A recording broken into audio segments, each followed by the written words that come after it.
When we're in survival state, we are in fear and anxiety. And that's where I was. After I lost that big job, I spent a whole year like that. And I was in depression, I was in anxiety, but I also read the Bible for a year. I spent an entire year and I could not get my head out of the Bible. I didn't want to put it down to even go and have a shower. I was obsessed. And this has happened a few times in my life.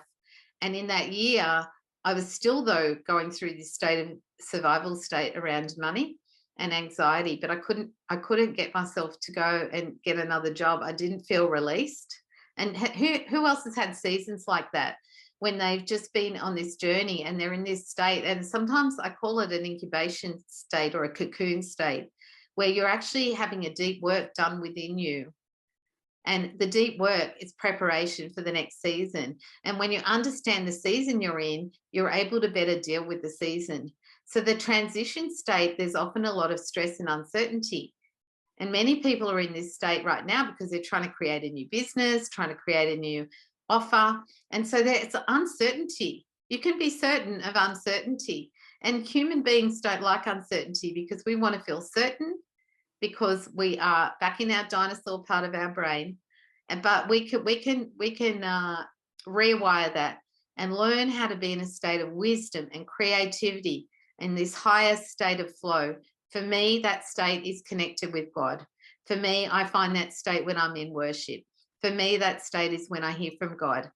For me, that state is when I'm doing what I'm doing, what I love, helping people get set free and see what they couldn't see the opportunities they couldn't see. When I'm doing this, I'm in that state right now. So, where are you in your highest flow state? And recognizing that this is a choice, and it's also a pattern of thinking.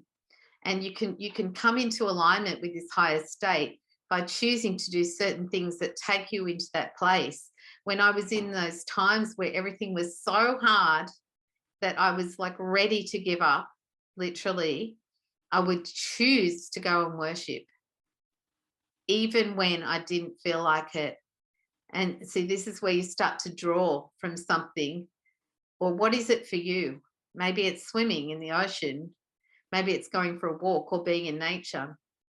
When I go and sit out on my rock and look out over the valley and see the birds, doing somersaults in the air, and I worship, and I just sit there and pray and just be with God. That's when I hit that state of higher state, which is our true state of being made in the image of Him.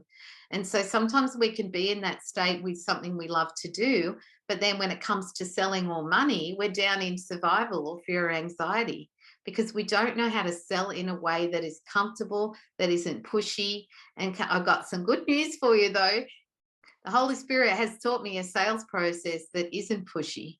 And part of this process, you're going to be learning little parts of it and tools as we go through this program to help you to recognize how to reframe the way you think about selling, so that you understand that what you have is gold, and it literally is an exchange of gold for gold, and that it ties into that worthiness and identity.